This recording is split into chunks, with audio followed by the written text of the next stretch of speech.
Craig here. Well, a lot has changed since the last video, so I thought I'd just show you what's going on, right?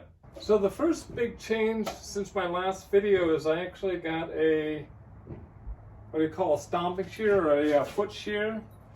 This is a 36-inch Famco. According to the date on this, the serial number, this was actually made in 1957. So it's a pretty old shear.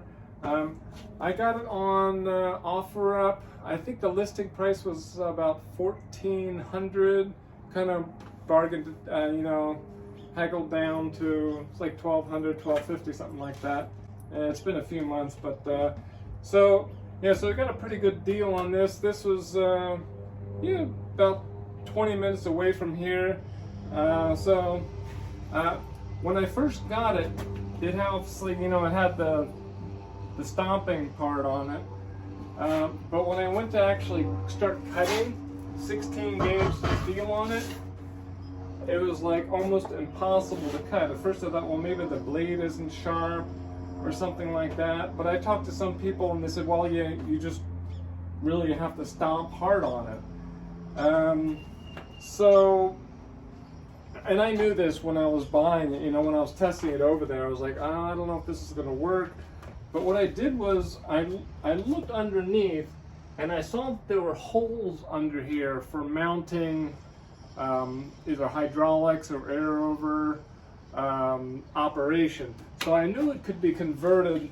So I went ahead and purchased it. I actually went to the manufacturer to find out whether they were still around and whether they had these conversion kits. And I did find them, talked to the guy. It was going to be like $7,000 for the electric hydraulic conversion kit and like $3,500 for the air. And I didn't really want to go air because I just had so many problems with it. I'm just going to need a bigger compressor and all that kind of stuff. So I just decided to go with electric hydraulic, whatever it was going to take. But, I wasn't going to spend $7,000 for that. So what I did was I went to, I think it was Magister. They make hydraulic cylinders for whatever. And it was like $150 per cylinder. So you can see I got one on either side. These hoses are probably way overkill for it, but basically I just sawzalled off the stomping part. There was already a hole in there, but it was too small for this end of the cylinder. So I actually drilled that out. I got one of these mag.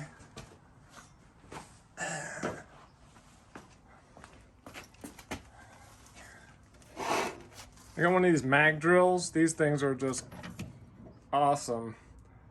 Very, very useful. So what I did was I basically machined a block of steel that I already had, got some bolts, and then I had to machine like some spacing blocks back there, the correct thickness to bring it out in line with this piece of metal. So I got the cylinders in there. Then I was trying to decide on obviously the hydraulic pump.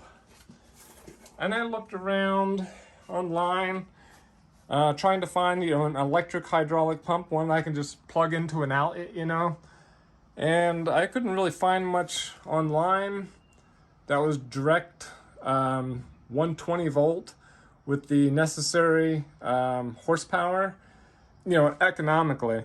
So I could find it on Granger's. I talked to the hydraulics guy at Granger's, and by the time I added it all together, it was going to be $3,000 or $4,000 just for the components of all of this.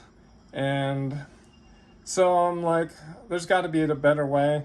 So what I opted to do was just one of these 12 volt. I mean, these things are pretty cheap, comparatively to the other one. They just use these for like dump trucks or whatever. Maybe they use them for cars or something. I'm not sure. But this pump was like $400 basically, and it already comes with all of the solenoids. Comes with the controls all wired up. Comes with the button. You know, through Granger's, I would have to have bought each individual component and put it all together. Of course, the downside is you need 12 volts, and this is, you know, a building. So what I decided to do is I went to Interstate. Got a big deep cell battery, marine type battery, anyways, and got one of these chargers, battery maintainers. You're not supposed to have it on while you're using it, so I have to kind of remember at night. It's kind of a bit of a hassle, but you know, it's a lot cheaper. I think it was like, by the time you get the battery and the charger and all that kind of stuff, it was maybe $300, and I got the box too, so that was pretty cool. Well, anyways, enough of me talking. Let me show you how this thing works.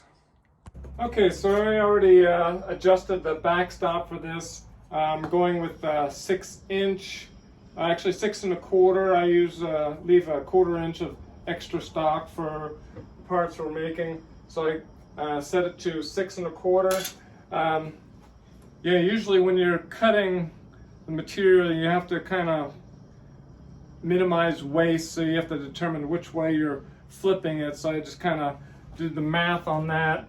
We're going to go with, this is 3 1/4 by 6 1/4, and going with 6-inch seems to be the best.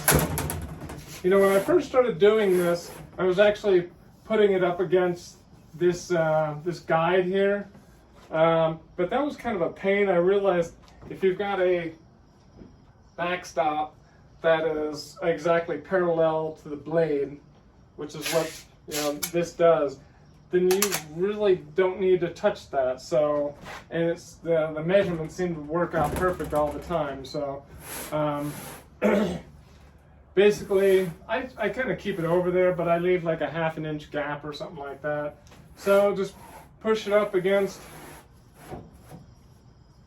the back there, push it up, and then actually kind of have this backwards. I put the hoses on backwards, so I push the up for down and down for up. But anyways, okay, so just push it, and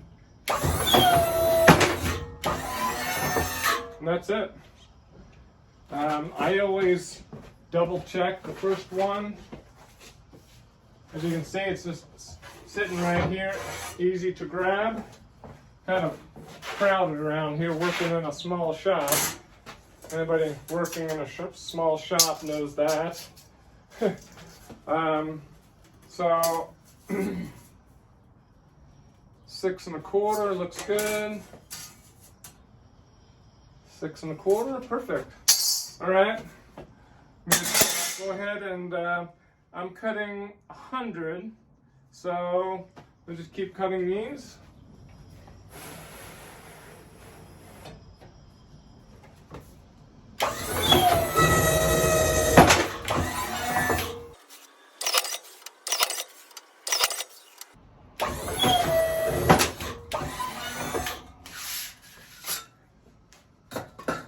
So as you can see, that goes pretty quick. I just come around here, pick up the stock. That looks pretty good.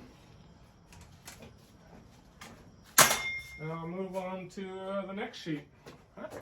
Now I could go with 3-foot sheets on this, but sheets usually come in 8 and 10-foot lengths. So that's not even. So basically, I mean, I could get, you know, X number of 2s, then a 3 or something like that. But I just opt to make it simple for my supplier, and, you know, they just pull 8-foot sheets and, you know, and just cut it in 4 pieces. So I just go with 2-foot. So, all right, well, I got all those cut, and now comes the fun part, cutting it the other way. Basically what I've done is I've taken all of those pieces, those strips, and just put them all tight together here on the bed, touching the backstop. I adjust the backstop in this case 3 1/4, and let's see how this goes here.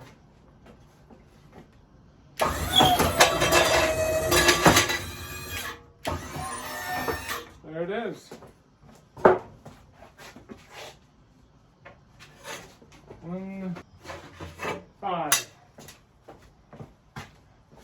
So I got 5 cut in a couple of seconds. Before I was still doing it the other way, I didn't realize this is something you can do. And I think I saw it on a video somewhere. And yeah, there we go. 3 1/4, perfect. 3 1/4, yep. Right. So then all I have to do is push all these in.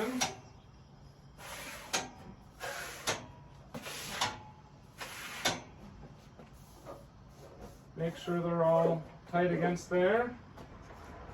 And where we go again.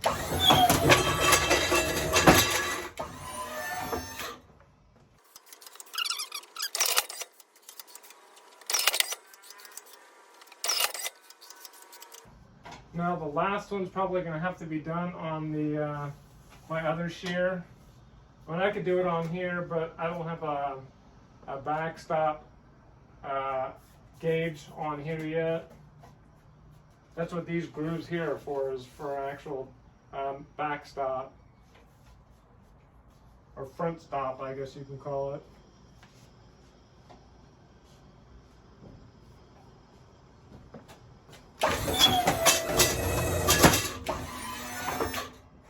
Right.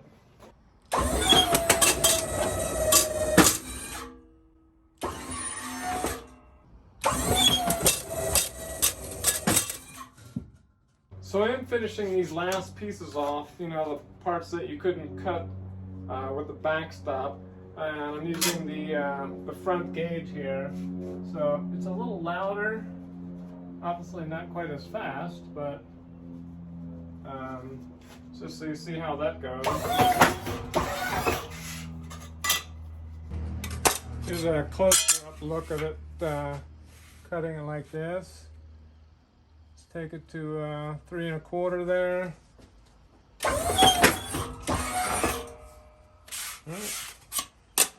Alright, well there's my stack of about 100 blanks. I think it was a hair shy because I think I was going to use, I didn't want to start a whole new sheet, so I'm going to use some scraps inside, but figure, you know, well, minus the time that I spent filming all this, so cutting 100 of these, I don't know, maybe 10 minutes or something like that, 10-15 minutes, so not too bad. Actually, the one of the better parts about this is not having to use the manual shear to cut so many. You know, if you're cutting 3 or 4, 10, whatever, it's not a big deal.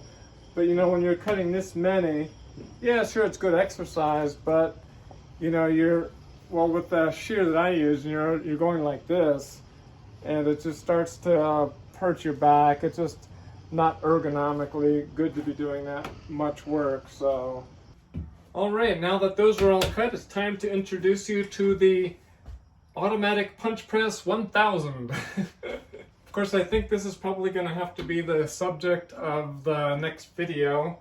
Probably gone on long enough with the shear, so that will be coming up next.